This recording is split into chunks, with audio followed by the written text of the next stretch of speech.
Bible ऐसा बताती है कि अपने उठाए जाने से पहले उसने अपने चेलों को कहा, जाओ उन्हें पिता पुत्र पवित्र आत्मा के नाम से बपतिस्मा दो, और जो बातें तुमने मुझसे सीखी हैं, सुनी है नहीं, सीखी हैं। आपको पता है सुनने और सीखने में क्या अंतर है? ऐसा भी हो सकता है कि कोई आदमी आपको जो चीज सुना रहा है वो उसकी जिंदगी में है ही नहीं, लेकिन सिखाना एक जिंदगी से होता है। जो बातें तुमने मुझसे सीखी हैं, जाओ उन्हें सिखाओ।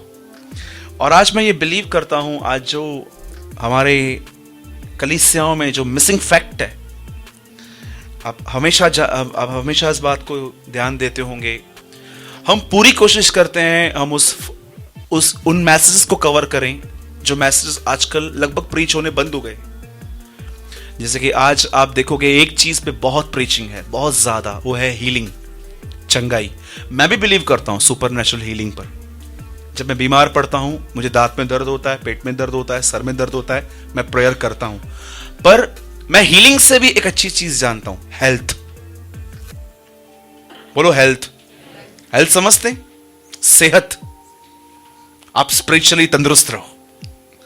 आप जानते हैं बॉडीली बीमारी स्पिरिचुअल बीमारी की एक फ्रूट है। हम आपके अंदर बहुत विचार हैं, स्ट्रेस है, टेंशन है, उसकी वजह से तो आपकी बॉडी बीमार है ना। तो एक्चुअली मैं ये बिलीव करता हूं हमको बॉडी से पहले अपनी थिंकिंग में हील होने की जरूरत है। कई बार आप डॉक्टर के पास जाते हो, डॉक्टर क्या बोलते हैं? भाई टेंशन मत लो। दवाइयों के साथ जरूर ये बोलते हैं वो लोग, है ना? कोई है किसको कभी तो आपने दवाई ले गए होंगे ना? कोई डॉक्टर आपके बहुत क्लोज होता है, वो पूछता है ना, कोई टेंशन है क्या, क्या सोचते रहते हो?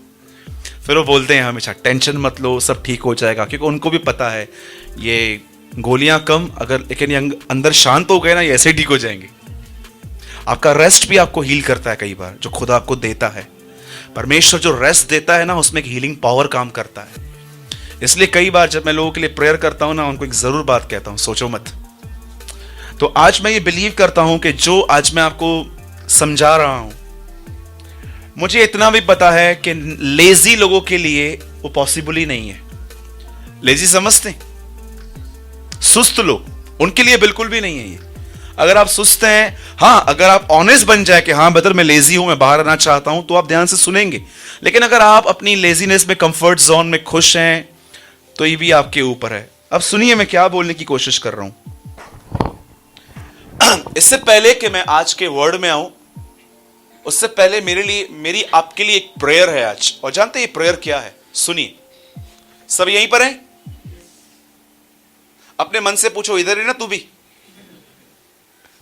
पक्का ना? आपका माइंड भी यहीं पर है ना? ओके, कुछ बनाना है मन में, पूरा कर लो पहले। कुछ कैलकुलेटिंग चल रही है, 4 का 8, 8 का 12, 8 का 16, क्योंकि कई लोग देखते हैं ना, कैलकुलेटर चालू रहता है उनके माइंड के अंदर। मैं हमेशा कहता हूं घोड़ों के समान, बोलो अपने बाजू वाले को, घोड़ों के समान न बनो। फिर से बताऊं घोड़ों की स्टोरी की, सबको पता है, ऑलमोस्ट सबको पता होगी ना। एक दिन घोड़ाई बीच पे कुछ बच्चे क्रिकेट खेल रहे थे, तो उनकी बॉल वहां चली गई जहां बस सब घोड़े खड़े थे। तो सब बच्चे डर रहे थे कि जाएंगे घोड़ा काट न दे। तो उस एक अंकल ने उनको पूछा, क्या हुआ बेटा, क्रिकेट क्यों बंद कर दिया? बोला अंकल वो घोड़ों के पैर के इधर बॉल पड़ी है, जाएंगे तो लगा ना दे एक दो। बोला चिंता मत करो, मैं लेके आता हूं। और वो इतना कंफर्टेबली वहां पर गए, बॉल लेकर आए, बच्चों को आके दिया। बच्चे हैरान हो गए और पूछने लगे, अंकल एक बात तो बताओ, आप कैसे लेकर आए? बोला गधो, घोड़ा सो रहा था। तो बोला आपको कैसे पता चला? बोला घोड़ा आंखें खोल के सोता है। तो घोड़ों की तरह आपका ध्यान यहां है, आप मुझे देख रहे हैं, सुन रहे हैं, हाँ हाँ भी बोल रहे हैं। चांगला बोलते ही मस्त बोलता है ये बंदा, लेकिन अंदर कुछ नहीं गया, कुछ भी नहीं।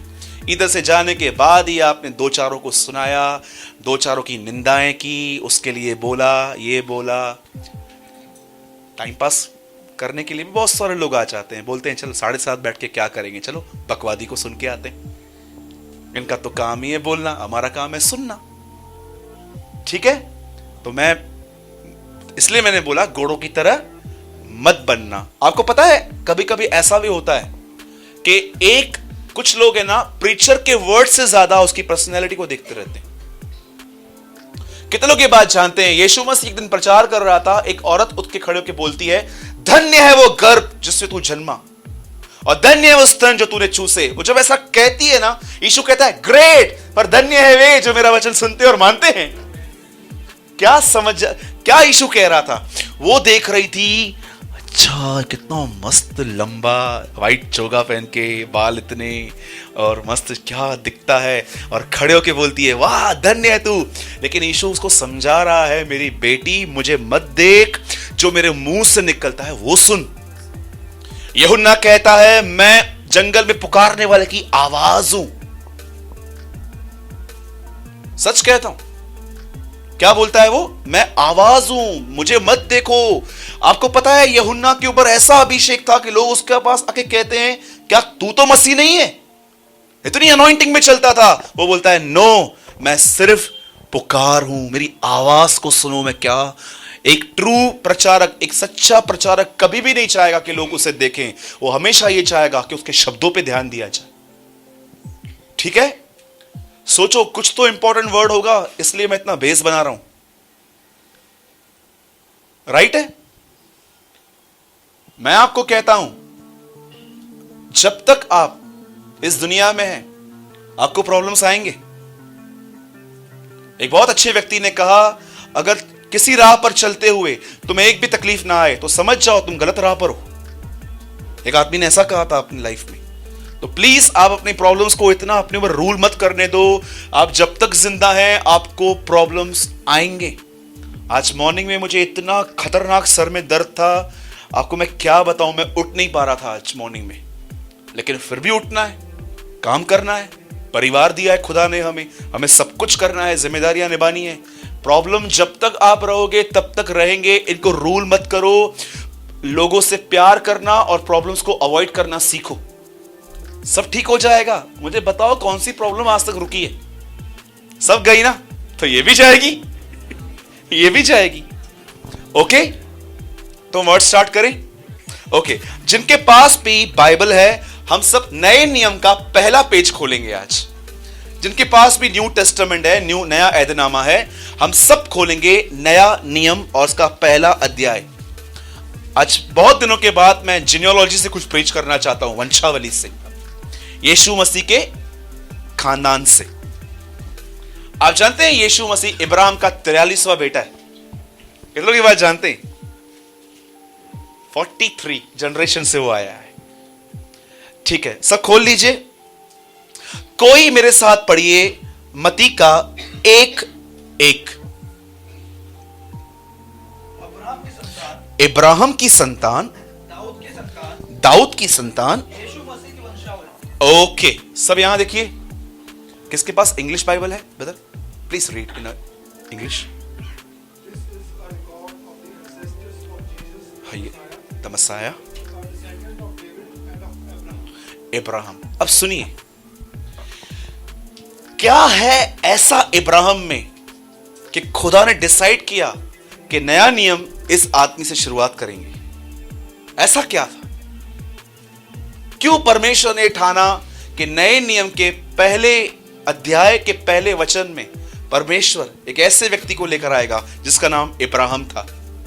आज मेरी ये प्रार्थना है कि आज आप इस ग्लोरियस चीज को समझ पाओ। आप जानते एक दिन क्या हुआ? हम कितने कभी कभी स्पिरिचुअली ब्लाइंड होते हैं।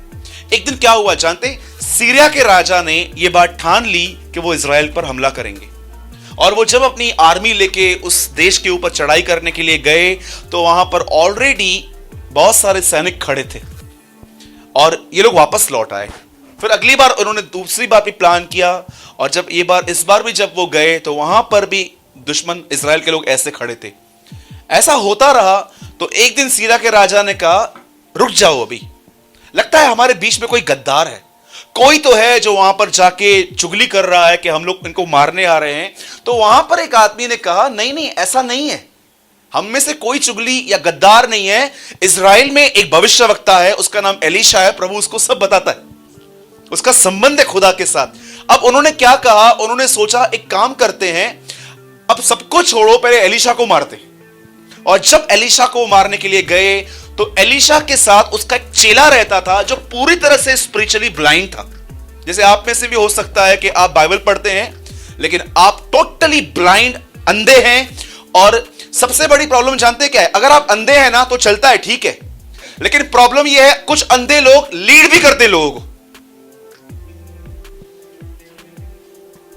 कई बार मुझे समझ में नहीं आता है, अगर एक आदमी अनगॉडली है ना, ठीक है चलो उसकी मर्जी, वो बढ़े नहीं बढ़े, हम किसके घर में जाके ट्यूशन तो नहीं देना चाहेंगे कि इधर आओ बाइबल खोलो लिखो, एक का मती, दो का मती सब लिखाओ। मैं ट्यूशन पढ़ने जाता नहीं हूं, लेकिन कई बार प्रॉब्लम ये होता है जब अनगॉडली लोग मिनिस्ट्री भी करते ना, ये बड़ी दिक्कत की बात होती है।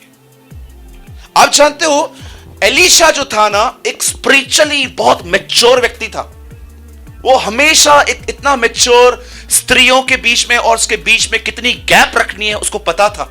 इवन जब एक स्त्री उससे मिलने आती थी ना, वो बात नहीं करता था, वो गहजी को बोलता था जाओ उससे पूछ उसे क्या चाहिए, क्योंकि वो जानता था कि रिलेशनशिप में कुछ लिमिट्स हैं।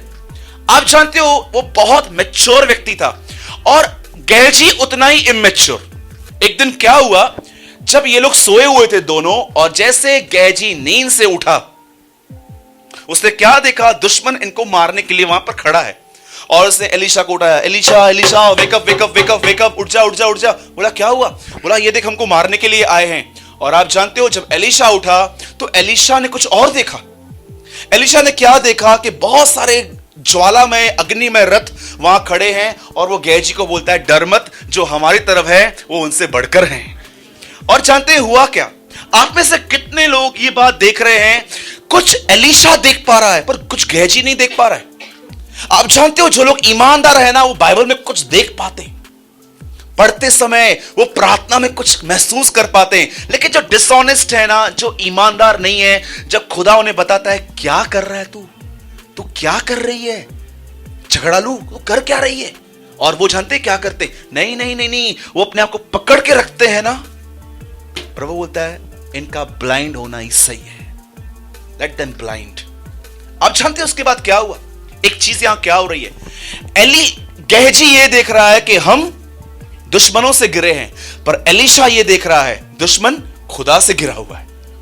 आज मेरी ये प्रार्थना है कि जैसे एलीशा उस ग्लोरियस थिंग को देख पाया कि कैसे खुदा उसकी रक्षा कर रहा है, आज के प्रचार में मेरी ये प्रार्थना है कि आज आप देख पाओ कि एक परमेश्वर का व्यक्ति कैसे होना चाहिए और उसकी प्रिपरेशन कैसे होती है।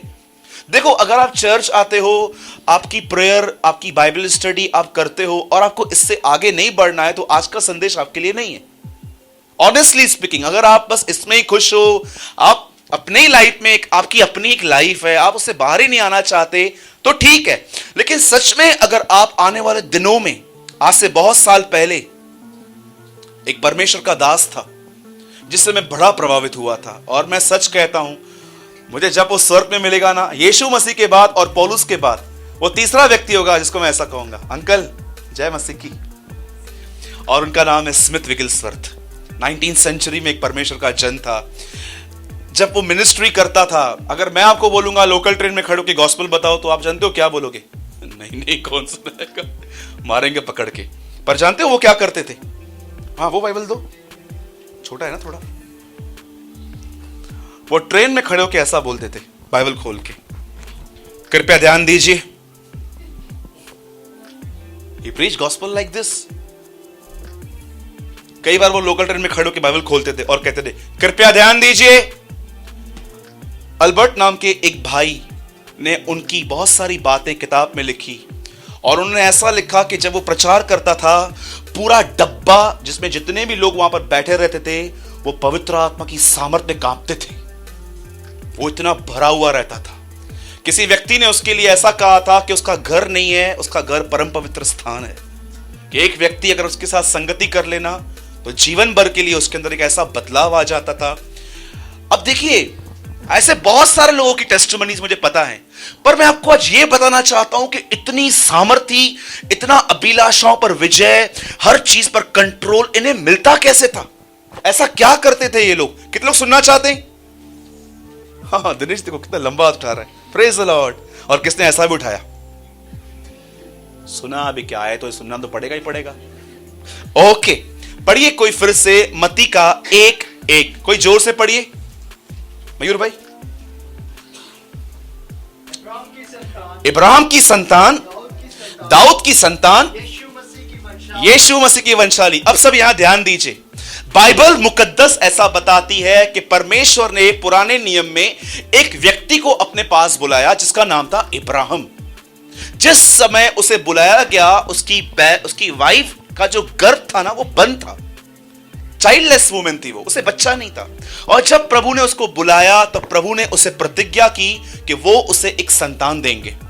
पर परमेश्वर ने उनको यह नहीं बताया कि ये संतान कब आएगी, क्योंकि बहुत सारी बातें इस चीज को देने से पहले इब्राहिम के अंदर करेक्ट करनी थी। और आप जानते हैं क्या हुआ? ठीक 25 साल के बाद इब्राहिम को एक बहुत सुंदर बेटा हुआ जिसका नाम उसने इसहाक रखा। लेकिन प्रॉब्लम क्या हुआ, इसहाक कुछ पाने के बाद बैलेंस नहीं रख पाया। आज जैसे बहुत सारे लोग जब नौकरी पे जाते हैं ना, नौकरी के बाद एक महीना कलीसिया में नहीं आते। एक भाई ने मेरे को फोन किया, बोला सूरज भाई मेरे को नौकरी मिल गई। मैंने बोला प्रेज द लॉर्ड। बोला लेकिन एक चीज ये भी है, छुट्टी कभी भी नहीं है। अब क्या परमेश्वर ऐसी चीजें आपको देगा जिसमें आप उससे ही दूर चले जाओ? या अगर वो आपको देगा तो क्या आपको विजडम नहीं देगा?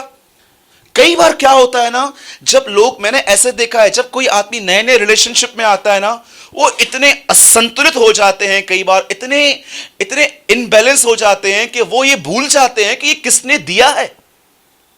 मेरे भाइयों और बहनों, याद रखना, पहले मरियम बनना है फिर मार्था बनना है। How many understand? पर यहां उल्टा हो गया है, सब मार्था बन गए, मरियम बाद में बनते। डू यू नो, आपको मार्था भी बनना है। अगर आप मार्था नहीं है तो आप मरियम भी नहीं बन सकते, और अगर आप मरियम नहीं है तो आप मार्था भी नहीं बन सकते। कितना मेरी बात समझ रहे हैं? बोलो अपने बाजू वाले को, बोलो पहले मरियम बनना है बाद में मार्था बनना है। हाँ, नई चीज बता रहा है भैया आज। हाँ, मरियम क्या करती थी? सुनती थी। मार्था क्या करती थी? सिर्फ काम करती थी। कितनी बहनें हैं यहां पर जो मार्था मिनिस्ट्री कर रही हैं? हाँ, और सिर्फ मरियम बनोगे ना तो घर में झगड़े होंगे। सारा दिन कमरे में बैठी है, काम ही नहीं करती है घर का। ऐसा भी होता है, हाँ मैंने देखा है ऐसा। तो बैलेंस लाइफ जो होती है ना वो, अब सुनिए यहां पर क्या हुआ। जब इब्राहिम को बेटा हुआ तो मैं ऐसा महसूस करता हूं, इब्राहिम है ना, आहिस्ते आहिस्ते अपने बच्चे से अटैचमेंट में आ गया। बोलो अटैचमेंट। अपने बाजू वाले को बोलो अटैचमेंट। हाँ, अटैचमेंट और लव में जानते हो क्या अंतर है? अगर तुम एक से प्यार करते हो ना तो ये अटैचमेंट है। अगर तुम में प्यार होगा ना तो तुम सबसे प्यार करोगे। ये बहन से ही बात करूंगी मैं, क्योंकि और से किसी तेरा जमता ही नहीं है ना। इसी बहन से मैं बात करूंगी, यही चाहिए, यही, और मुझे कोई नहीं चाहिए। ढोंगी, यही बहन चाहिए, यही बहन चाहिए, इसी के साथ संगति करूंगी। ये भी बैकस्लाइड, मैं भी बैकस्लाइड, दोनों बैकस्लाइड साथ में मिनिस्ट्री करेंगे हम। हाँ। कुछ भाई सिर्फ एक ही भाई से एक आदमी ने दूसरी आदमी का ऐसे, एक लड़के ने एक प्रभु के दास से जाके कहा, अरे आप हमारी आंटी को जानते हो क्या? बोला कौन है वो?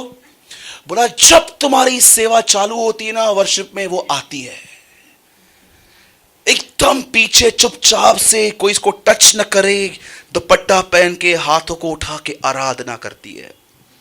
उसके बाद जब वचन चालू होता है एकदम चुपचाप से आत्मा में वचन सुनती है, और जैसे आप आखिरी आशीष देते हो बगैर किसी से मिले चुपचाप से चली जाती है। इस आदमी ने कहा इसमें शोकेस को रख दे, इसमें नहीं चाहिए ऐसे लोग। इस बहन को मस्त शोकेस में रख, ये सिर्फ अपने लिए जीती है। मेरे भाइयों और बहनों, जब तक तुम बुरे लोगों से नहीं मिले हो ना, तुमको पता ही नहीं चलेगा कि तुम स्पिरिचुअल हो भी कि नहीं। जाओ नौकरी पे जाओ, पौलुस को देखो, काम धंधा करता था। आज के प्रचारकों की तरह वो नहीं था, फीस लेके बस प्रचार करना है। वो परमेश्वर के राज्य से कंसर्न करता था, वो रोता था उनके लिए। वो हमारी तरह नहीं था, बस जो प्रचार करने से पहले पूछते हैं मैं आऊंगा, कितना ऑफरिंग दोगे। No no no no no, वो जानता था, वो कहता था जब तक तुम मसीह की तरह न बनो तब तक मुझे दर्द होता है। कितने लोग हैं यिर्मयाह की विलाप गीत को पढ़ चुके हैं? सारा दिन वो रोता रहता है, इज़राइल को खड़े होकर कहता है, अगर तुम मेरी बात नहीं सुनोगे ना, मैं तुम्हें कुछ नहीं कहूंगा, मैं चुपचाप से प्रभु के सामने जाके रोऊंगा। सारा किताब देखो, वो सिर्फ रोता है, रोता है, रोता है। आप जानते हो इब्राहिम, मैं ये बिलीव करता हूं, वो अपने बच्चे के साथ अटैचमेंट में आ गया, इतना अटैचमेंट में कि उसको लगभग वो, आप जानते हो अटैचमेंट कैसे मालूम पड़ती है कि आप अटैचमेंट में हो? याद रखना, अटैचमेंट हमेशा आपके अंदर ड्राइनेस लेकर आएगी। जब भी आप परमेश्वर से ज्यादा किसी संबंध को, किसी चीज को, चाहे वो चीज नॉर्मली क्यों ना है, जब भी आप प्रभु से ज्यादा किस भी चीज को वैल्यू दोगे ना, मैं आपको सच कहता हूं, आपके अंदर एक सूखापन आ जाएगा इनरली। और बहुत सारे लोगों के अंदर सूखापन है। और पता है, कुछ लोग इतने ब्लाइंड हैं, उनको लगता है हम चर्च जाते हैं, हम प्रेयर करते हैं, हम बाइबल पढ़ते हैं, हम अन्य भाषा बोलते हैं, हम ये सब करते हैं, तो स्पिरिचुअल हैं। अरे मेरे भाई, मेरे बहन, 23 घंटे यहां क्या सोचते हो, वो दर्शाता है कि तुम कितने स्पिरिचुअल हो, हाउ यू आर स्पिरिचुअल और नॉट, आप कौन हो। अब जानते फिर परमेश्वर ने क्या किया? फिर परमेश्वर ने इब्राहिम से कहा, अपने बेटे को बलिदान कर। लिखा है होम बलि करके चढ़ा। जानते हो होम बलि क्या होती है? होम बलि होती क्या है? पढ़ा है आपने होम बलि होती क्या है? प्रभु नहीं कहता है बलिदान कर, आराम से पढ़ना, वहां लिखा है होम बलि करके चढ़ा। इसका मतलब क्या है? उसको काट और उसको जला। इसलिए इब्राहिम पहाड़ पे न केवल छुरा, पर आप पढ़ो, हाथ में आग भी लेकर गया था। आप जानते हो जब वो वहां पर गया और जैसे वो अपने बेटे को वहां पर खंजर से उसको मार ही रहा था, तब प्रभु से कहता है, इसे कुछ मत कर, क्योंकि मैं जान गया हूं कि तू मेरा भय मानता है। ये एक पुराने नियम का एक पैसेज जो मैंने आपके लिए पढ़ लिया। अब आइए मैं आपको नए ऐदनामे में लेके चलता हूं और थोड़ा इस पे ध्यान दो। ऐसा लिखा गया है कि प्रभु यीशु मसीह जब मिनिस्ट्री करने के लिए निकला, आपको पता है यीशु कई बार विजिटिंग्स भी करता था। समझते हैं विजिटिंग? कभी कभी वो कुछ लोगों के घरों में जाता था। एक घर है शिमोन कोड़ी का। आप सोचो, आप मुझे घर पे बुलाओ और मैं आपको बोल के जाऊं ढोंगी, आप मुझे दूसरी बार बुलाओगे? आपको पता है जब यीशु शिमोन कोड़ी के घर में गया, वहां पर उसने क्या किया? जिन्होंने उसको खाने में बुलाया था वो उनको ही ढोंगी कर बोल के आया। बीच में तो एक आदमी बोलता है, आके बीच में आके बोलता है प्रभु तू हमारी निंदा करता है। बोलता है फरीसियों तुम पर भी है। बीच में बोलता है इधर। You know, Jesus man pleaser नहीं था। वो आज के प्रचारकों की तरह मुंह देख के बात नहीं करता था। नहीं नहीं नहीं नहीं नहीं, ये आ गया, ये आ गया, ये आ गया, चलो चेंज करते हैं। No no no. एक दिन वो एक घर में गया। बोलो अपने बाजू वाले को, यीशु एक घर में गया। बोला सबने? वो एक घर में गया। उस आदमी का नाम था जक्कई। बोलिए जक्कई। सब बोलिए जक्कई। ये भी सब नाम याद रखो। हम लोग को नाम ही खाली याद है, कमलेश, रमेश, मुकेश, ये वो, ये भी नाम याद रखो। या बोलो तो नाम चेंज करो थोड़े। हम बोलते ना यीशु ने लाजर को मुर्दों में से जिलाया, थोड़ा नाम चेंज करे, यीशु ने लालू को मुर्दों में से जिंदा किया। कितने लोग को याद पड़ जाएगा फिर? नहीं बाबा, नहीं करना है। बाइबल में लिखा गया है कोई भी बात घटाओ और बढ़ाओ नहीं। तो थोड़ा ये भी वर्ड्स याद करो। अब यीशु जक्कई के घर में गया। जानते हो जक्कई कौन है? मैं ये बिलीव करता हूं, मैं भी उसकी तरह हूं थोड़ा बहुत। जानते हो वो कैसा है? कोई बोलता ही नहीं है, मेरी तरह भी है, अकेला ही हूं मैं। ओके। अब इसने जानते हैं क्या किया? ये हमेशा चुंगी लेने वालों का सरदार था। हमेशा लोगों को लूटना और जरूरत से ज्यादा किसी से लेना, फायदा उठाना। यू नो, कभी कभी लोग आपसे फायदा कैसे उठाते हैं? स्वीट्स वर्ड बोल के। कभी आपने अपने अंदर ये बात देखी है? कभी आपने इस वचन को पढ़ा? पुराने नियम में अय्यूब को उसके दोस्तों ने सब बातें सही कही थी, पर फिर भी खुदावन अंत में कहते हैं ये गलत है।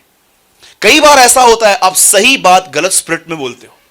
सोचो, आप एक ऑफिस में काम करते हो और उस ऑफिस के अंदर आपको आज 6 बजे छुट्टी मिलती है और आपको 5 बजे निकलना है, और आपके बिल्कुल बाजू में एक आदमी बैठता है और आप सुबह से उससे स्वीटली बात कर रहे हो। कैसा है? भिंडी लेकर आया है? भिंडी भिंडी रोटी लेकर आया है तू? पहले कभी आप उससे पूछते भी नहीं थे, मैंने लिखा है अधिकतर लोग जिनसे अच्छा चलते ना, कुछ काम फंसा हुआ रहता है उनमें। और आप जानते हो क्या हुआ? आप उससे पूछते हो कैसा है क्या है, और जैसे 3:30 हो जाते हैं आप उसके सर पे फेरते हो, सुन ना मेरे को 5 बजे जाना है, 1 घंटे का काम तू कर लेगा क्या? मॉर्निंग से आपका बिहेवियर कितना स्वीट था, सही शब्द लेकिन गलत स्पिरिट। बहुत बार ऐसा होता है कि परमेश्वर आपको बताता है ये स्वार्थीपन में तू कर रहा है, दिस इज रॉन्ग। बहुत सारे लोग स्वीट वर्ड्स बोल बोल के कैसे फायदा उठाते हैं एक दूसरे का। आप जानते हो जकई बिल्कुल ऐसा ही था, उससे लोगों का फायदा उठाया, लेकिन एक दिन उसे ऐसा पता चला कि उसके नगर में यीशु आ रहा है। और जब उसे पता चला यीशु आ रहा है तो वो नाटा था और उस जगह पे भीड़ जमा हो गई थी। तो उसने डिसाइड किया कि वो एक पेड़ पे जाएगा। और बाइबल ऐसा बताती है कि एक धनी, एक मुखिया ऊपर चढ़ा और ऊपर जैसे बैठा था वैसे नीचे से जैसे यीशु वहां से गुजर रहा था, अचानक यीशु को पवित्र आत्मा ने कहा, ऊपर देख, सी दिस मैन, हाँ इसका नाम जकई है, इसके घर चला जा। और यीशु ने कहा, हे जकई नीचे उतर। और जैसे यीशु उसके घर में गया, अब बाइबल ये डिस्क्राइब नहीं करती है कि यीशु ने इसके घर में क्या प्रचार किया, लेकिन बाइबल ऐसा बताती है कि जैसे यीशु उसके घर में गया, इस आदमी ने यीशु को देखकर हर एक से कहा, जिस जिसको लूटा है मैं उन्हें चौगुना फेर दूंगा, मैं उनको वापस दूंगा। जब यीशु ने यह बात सुनी तब यीशु ने कहा, आज इस घर में उद्धार आया है। और उसके बाद यही चीज मैं आपको बताना चाह रहा था। उसके बाद यीशु कहता है, इब्राहिम की संतान। वाह! आप मुझे बताइए, इतने सारे लोग मिले यीशु को, लेकिन यीशु ने इससे ही क्यों कहा, hey see the seed of Ibrahim. मेरे भाइयों और बहनों, याद रखना, इब्राहिम ने बेटा दिया था और इसने पैसा दिया। याद रखना, खुदा को देने वाले ही लोग सच्चे इब्राहिम की संतान हैं। आज बहुत सारे लोग उल्टी मसीहत में जीते हैं, सिर्फ मांगते रहते हैं, मांगते रहते हैं, मांगते रहते हैं, प्रभु ने यह क्यों नहीं दिया, प्रभु ने यह क्यों नहीं दिया। मैं तुमसे पूछता हूं, तुमने खुदा को क्या दिया है?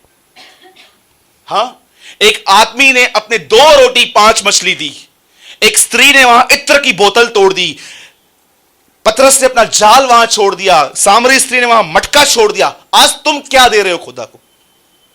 मैं आपको बताऊं कौन सी वो चीज है जो इन दिनों में परमेश्वर जिस चीज की आपसे सबसे ज्यादा मांग करता है, और वो चीज न देने की वजह से ही तुम में से अधिकतर लोग टेम्पटेशन में आके पाप कर बैठते हैं। मैं आपको बताता हूं, अगर आप आज के प्रचारकों से पूछोगे प्रभु क्या मांग करता है, तो आपको एक ही चीज बोलेंगे, पैसा। और मैं आपको बताना चाहता हूं यह झूठ है। खुदा आपसे पहले पैसों की मांग नहीं करता। बहुत सारे चोर लुटेरे खुदा के भवन में आके बैठे हैं, जो सिर्फ गरीब लोगों को लूटते हैं ताकि वो ग्रैंड स्टाइल जी सकें, अपना पेट भर सकें, और कहते हैं दो तो तुम्हें दिया जाएगा। वर्ड्स को मिसकोट करते हैं। चोर और लुटेरे प्रभु के घर में आके बैठे हैं इन दिनों में, डाकू। पर आपको मैं आज बताना चाहता हूं कौन सी वो चीज है जो खुदा सबसे ज्यादा आपसे मांगता है, और वो न देने पर ही आप में से आज बहुत सारे लोग मेंटली और स्पिरिचुअली बहुत कमजोर हैं। हमेशा सोचते हैं पाप नहीं करूं, लेकिन जब पाप आता है सामने तो उसको ना नहीं बोल पाते हैं, उसको एक्सेप्ट करते हैं। मैं आपको बताना चाहता हूं खुदा कौन सी चीज आपसे आज मांग रहा है। वन थिंग, टाइम, समय।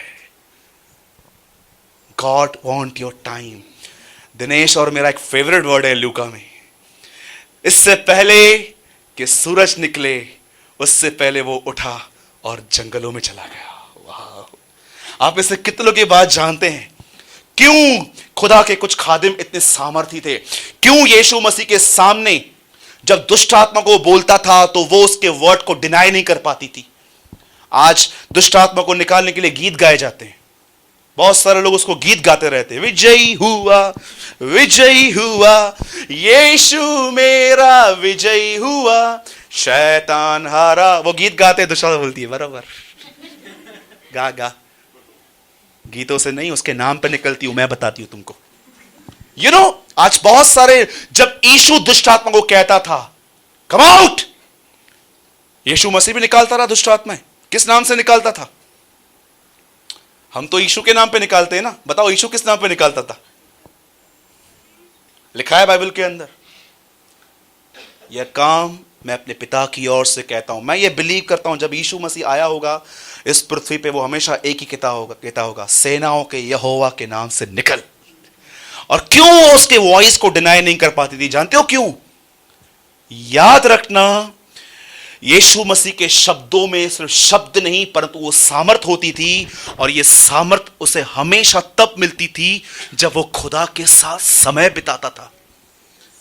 आप में से कितने लोग हैं, मुझे सच बताइए, जो हर दिन परमेश्वर के साथ समय बिताते हैं? हाथ मत उठाइए। Don't show off your spirituality. आप में से कितने लोग हैं?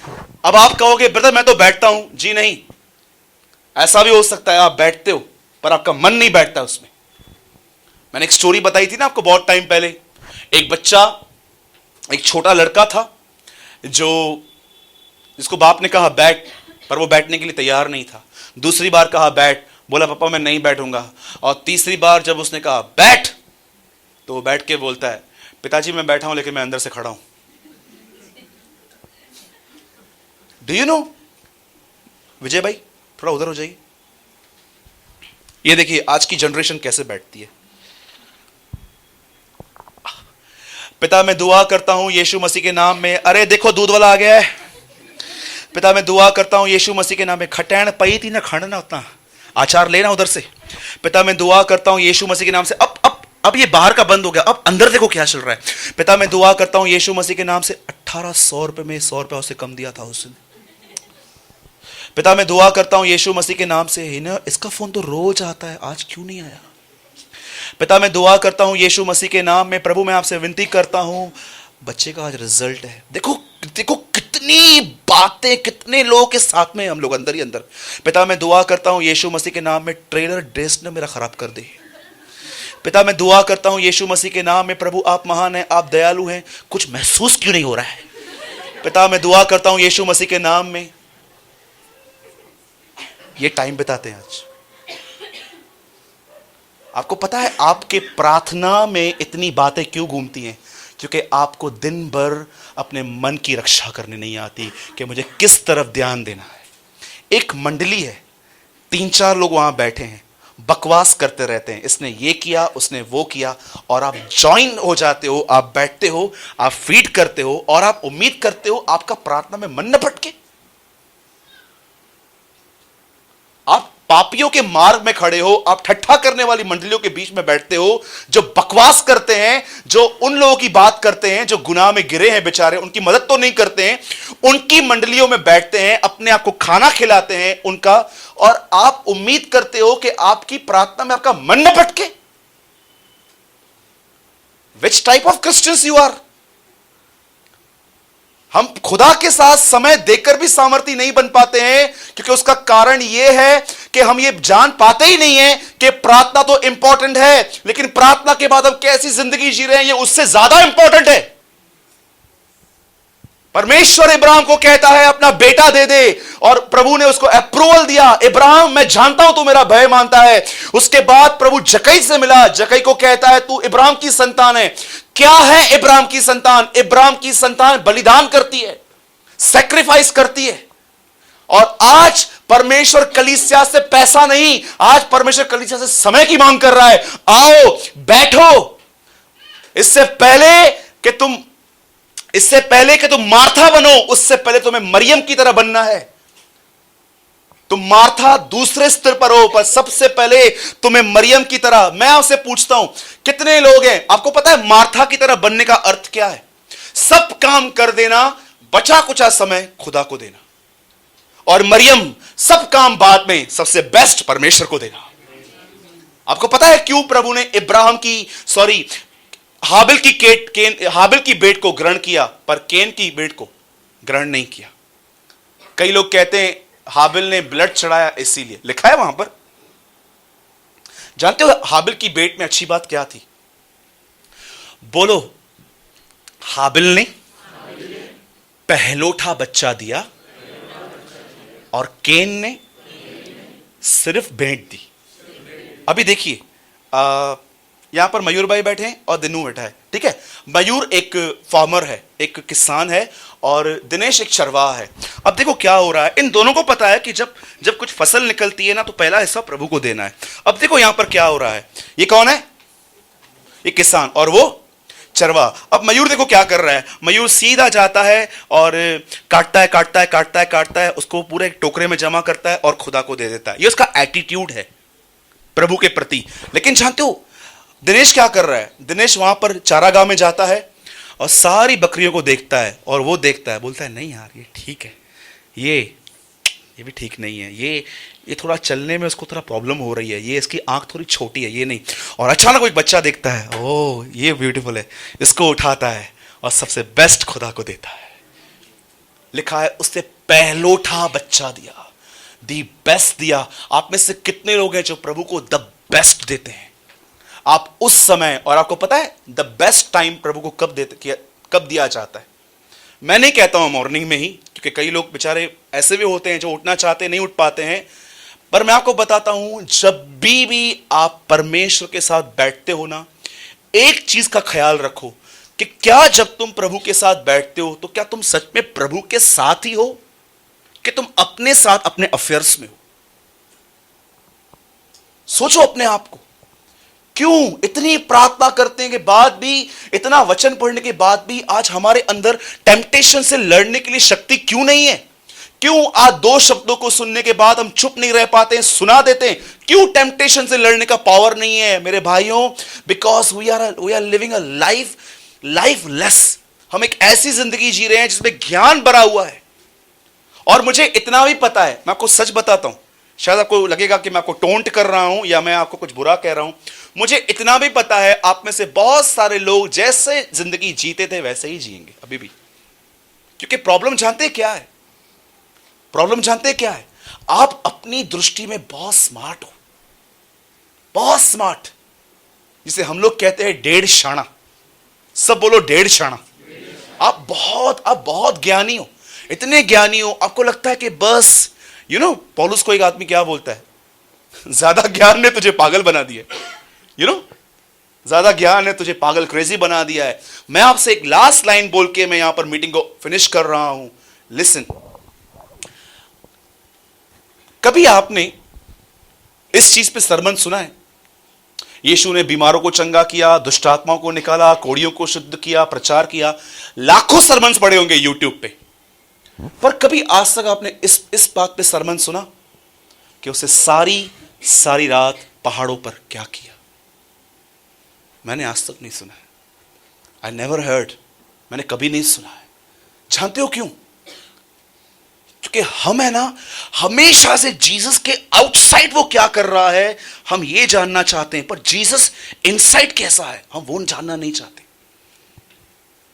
मेरे भाइयों और बहनों, मैं फिर से कहता हूं, खुदा के साथ समय बिताओ, क्वालिटी टाइम दो। जब आप अपने मन में लड़ाई करके प्रभु के साथ बैठते हो ना, लिखा है हर वक्त तुझे उस समय ढूंढे जिस समय तू उसे मिल सकता है। जानते हो एक ऐसा भी समय आता है जब खुदा आपसे बहुत करीबी से आपसे मिल सकता है। जानते हो कैसे? कितने लोग लोकल ट्रेन में एवरीडे यात्रा करते हैं? 1 2 3 4 ओके 5। Praise the Lord. सुनिए, सोचो अगर आप घर से स्टेशन की तरफ जा रहे हो, शाम के 6 और 7 के बीच में, ट्रैफिक मिलेगी? बहुत ट्रैफिक मिलेगी ना। एक बार हमारे यहां पर टीम आई थी यहां पर वर्शिप करने के लिए बेचारों की ट्रेन मिस हो गई, क्योंकि उनको पता ही नहीं था कि हमारे उल्लासनगर के कल्याण के बीच में कितना ट्रैफिक होता है। बीच में एक टीम आई थी यहां पर वर्शिप करने के लिए मीरज से, उनकी ट्रेन मिस हो गई थी। अब सुनिए, शाम को 6 और 7 के बीच में इतनी ट्रैफिक होती है, राइट? चलो बताओ, अगर आप सुबह में 6 और 7 के बीच में जाओ तो ट्रैफिक मिलेगी? आपको पता है एक टाइम भी होता है जब आपका माइंड है ना, उसमें ट्रैफिक कम होती है। 9 बजे उठने के बाद आप देखो, दूध वाला, दही वाला, पनीर वाला सब आ जाते हैं हमारे घर पे, सब आ जाते हैं। लेकिन एक टाइम ऐसा भी होता है जब आपके माइंड में ट्रैफिक नहीं होती है। हर वक्त तुझे उस समय ढूंढे जिस समय तू उसे मिल सकता है। इसलिए मैं कभी कभी प्रेफर करता हूं, जल्दी उठो, अपनी नींद से लड़ो। ये प्रार्थना मत करो प्रभु मुझे सुस्ती से निकाल, ये करो कि प्रभु तू मुझे उठा, पहला कदम जमीन पे मैं रखूंगा। लड़ाई तो करनी पड़ेगी, उसके बगैर तो कुछ भी नहीं है। ठीक है, चलो रिवाइंड करो। इब्राहिम की संतान, लिसन, इब्राहिम की संतान कौन था? जकई। क्यों उसे इब्राहिम की संतान कहा गया? क्योंकि उसने क्या दिया? पैसा दिया। तुम्हें क्या देने के लिए कह रहा हूं? समय देने के लिए क्या करना है? लड़ना है। तो बात काट साट की लड़ाई पर ही आई है। लड़ोगे तो खुदा के पीछे चल पाओगे, नहीं तो बैठे रहो, एक एक को बोलो pray for me, pray for me, हमारे लिए दुआ करो। क्या हुआ? दुआ करो। ऐसे ही दुआ करो, बस सारा दिन भर रोना धरना। आपको लगता है मसीह जीवन ऐसा है? एक पिक्चर दूं जीसस की। मैंने यीशु को ऐसा देखा है इन दिनों में कि जब वो क्रूस के नीचे था तो एक भेड़ के समान वध होने के लिए आया, लेकिन क्रूस पे मुर्दों में से जिंदा होने के बाद आज वो यहूदा का शेर है। He is a lion of the tribe of Judah। अरे हम उसके पीछे चलते, हम डिस्करेज रहेंगे, हम डिस्टर्ब रहेंगे। कितने लोग हैं आज घर जाके दुष्ट आत्मा को चैलेंज करेंगे, 1000 दुष्ट आत्मा को, मुझे डिस्करेज करके दिखा। नहीं नहीं, हाँ जी, कितने लोग हैं यहां पर? कोई भी का नहीं? हाँ, thank you brother, thank you. कोई था, मुझे भी डप्पो लगी। लिसन, कितने लोग हैं दुष्ट आत्मा से ऐसा कहेंगे, मुझे डिस्करेज करके दिखा? इतना प्रचार किया, कोई तो बोलो। कोई आज घर जाके ऐसा बोलेगा? 1 2 3, मेरे को देख के हाथ उठाते हो भाई तुम। जानते हो अधिकतर लोग कैसे जीते हैं? मैं बहुत बार बोलता हूं, बहुत सारे लोग सवेरे उठते हैं और शैतान को कहते हैं मैं तेरे को तंग नहीं करूंगा, तू मुझे तंग मत कर।